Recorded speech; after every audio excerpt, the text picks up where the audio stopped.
नमस्कार दोस्तों, स्वागत है आपका अपने यूट्यूब चैनल द वैदिक कॉलेज में। और जैसा कि आप जानते हैं काफ़ी लंबे टाइम से लगभग-लगभग कुछ दिनों से 1 महीने के आसपास से जो म्यांमार में है, म्यांमार मिलिट्री और वहाँ के जो लोकल रिबेल्स हैं, 3-3 आर्मी ग्रुप हैं, उन लोगों के बीच में लड़ाई चल रही है ना? क्योंकि जो मिलिट्री जुंता बोली जाती है, चा म्यांमार की मिलिट्री गवर्नमेंट को जुंता बोलते हैं, तो वो लगातार कंट्रोल करने की कोशिश कर रही है नॉर्दर्न एरिया को, लेकिन रिबेल ग्रुप्स जो हैं उनको डिफेंड करते रहते हैं। और हाँ, और अब इसमें चाइना भी अपना रोल प्ले करने की कोशिश कर रहा है, क्योंकि अभी एक आग कहीं ना कहीं फैलते हुए चाइना बॉर्डर तक पहुंच चुकी है। और चाइना अचानक इसलिए ये कूदा है आग में, इसके पीछे दो कारण है। जो म्यांमार की मिलिट्री है उस पे दबाव बना रहा है कि आप इसको कंट्रोल करो और ख़त्म करो। और क्योंकि हाल फिलहाल में एक इनका जो बॉर्डर पे ट्रेड होता है, ठीक है, मूसे बॉर्डर करके है, मूसे नाम है टाउन का, म्यांमार में। मैं आपको दिखाता हूँ लोकेशन, ये देखिए, मूसे म्यांमार, ये रहा टाउन। ये देखिए, ये टाउन है, रूली पोर्ट है। उनके उनके जो एरिया पड़ता है चाइना का, उसको रुएली बोलते हैं। और इनका जो एरिया है वो मूसे है। ये देखिए कहाँ पे है एग्जैक्ट लोकेशन, आप देखिए, म्यांमार के एकदम इस वाले पोर्शन में, नॉर्थ ईस्ट के पोर्शन में, और चाइना के साथ इनका बॉर्डर जो लगता है वहां पे। हुआ क्या कि ये वाला पोर्ट जो है, यहाँ से चाइना से सामान आता जाता रहता है, ठीक है।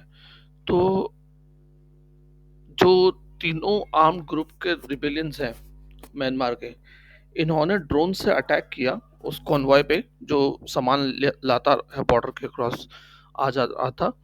उस पे ड्रोन्स के थ्रू अटैक किया और ड्रोन से बॉम्ब ड्रॉप किया उन ट्रक्स पे, और ट्रक्स में आग लग गई। तो काफ़ी नुकसान हुआ। और हाल के दिनों में जो क्रॉस बॉर्डर ट्रेड है वो काफ़ी गिर गया है इसी वजह से, क्योंकि ये जो एक्टिविटीज़ हो रही हैं, इनको टेररिस्ट एक्टिविटीज़ जो घोषित किया गया है, तो इसके वजह से ट्रेड काफ़ी कम हो गया। और मोर ओवर यहाँ जो लोकल लोग हैं ये भी भाग के चाइना की तरफ चले गए हैं, तो चाइना को अफेक्ट हो रहा है बहुत ज़्यादा, है ना।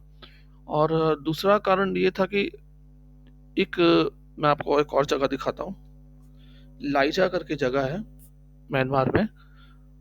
वहाँ पे इनकी जो आर्मी, तीनों में से एक आर्मी का, है ना, आर्मी ग्रुप जो है, ये तीनों, मैं आपको तीन ग्रुप का ब्रदरहुड अलायंस बोलते हैं इसको।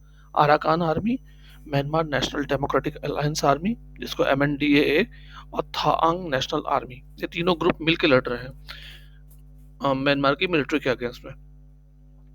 तो म्यांमार मिलिट्री को कहीं ना कहीं अंदेशा था कि अराकान आर्मी का जो एक ग्रुप है उसका कमांडर शायद लाइजा एरिया में ही है, तो उन्होंने अपने फायर किया मिलिट्री से, ठीक है, ड्रिल से, अपना नहीं, ड्रिल नहीं, अपना मिलिट्री फायर किया उन्होंने, शेल को फायर किया।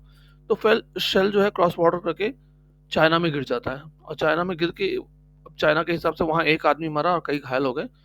तो इस चलते चाइना अब प्रेशर ज़्यादा बनाने लग गया है किस पे, म्यांमार पे, कि आप ये चीज़ें रोको और कंट्रोल करो। और इसी को लेकर के चाइना ने अपनी भी तैयारी शुरू कर दी है कि अगर कहीं ना कहीं ये क्रॉस बॉर्डर आ जाता है, अगर म्यांमार की मिलिट्री ज़्यादा दबाव करे और कहीं ये जो तीनों ब्रदरहुड अलायंस है ये चाइना बॉर्डर में ना घुस जाए, तो उसके लिए उन्होंने अपनी भी ड्रिल्स वगैरह की हैं, लाइव फायर भी किया ड्रिल्स को। ये चाइना के सदर्न कमांड के कमांडर ने बयान दिया है। उनका कहना है कि हमारी मिलिट्री पूरी तैयार है और हम अपने देश की जनता के इसके प्रोडक्शन के लिए पूरा तैयार है। तो ये था एक छोटा सा रिव्यू दोस्तों, जो नॉर्थ ईस्ट में चल रहा है, कि क्यों चाइना अभी अचानक बॉर्डर पे अपना लाइव ड्रिल्स वगैरह प्रैक्टिस करने लग गया। उसका कारण, उसके पीछे कारण यही था, इमीडिएट कारण तो यही है कि हाँ, कॉन्वॉय ऑफ ट्रक्स जो गुड्स लेके चाइना से आ रहे थे इनके अंडर में, म्यांमार में अंदर एंट्री कर रहा था, उस पर इन्होंने, ब्रदरहुड अलायंस ने, ड्रोन्स के थ्रू बॉम्ब से एयर अटैक कर दिया, जिसमें लगभग लगभग 120 ट्रक खत्म हो गए। उसमें बहुत कुछ था, हाउस होल्ड का सामान था, कंज्यूमर गुड्स था, बिल्डिंग मटेरियल्स था, ठीक। और आप सब जानते हैं कि अभी म्यांमार जो है आपका इनके बेल्ट एंड रोड इनिशिएटिव में भी पार्टिसिपेटेड है। तो इनका चाइना म्यांमार इकोनॉमिक कॉरिडोर बन रहा है। तो ये जो तीनों हैं ब्रदरहुड अलायंस है, इन्होंने नॉर्दर्न में कुछ एक जो एरिया कैप्चर किया है, वो इस चाइना म्यांमार इकोनॉमिक कॉरिडोर के लिए बहुत ही स्ट्रेटेजिक पॉइंट था। तो वो चाइना चाहती है कि हाँ भाई ये जल्दी से जल्दी इन तीनों को दबा दिया जाए या कुछ नतीजा निकले ताकि उनका काम रुके नहीं। तो होप ये आपको रिव्यू पसंद आया हो, पूरा जो एनालिसिस है हमारा इस टॉपिक पे। अगर पसंद आया हो तो लाइक और शेयर जरूर करें दोस्तों, और अगर चैनल पर पहली बार आया है तो हमें सब्सक्राइब जरूर करें। Thanks for watching. जय हिंद।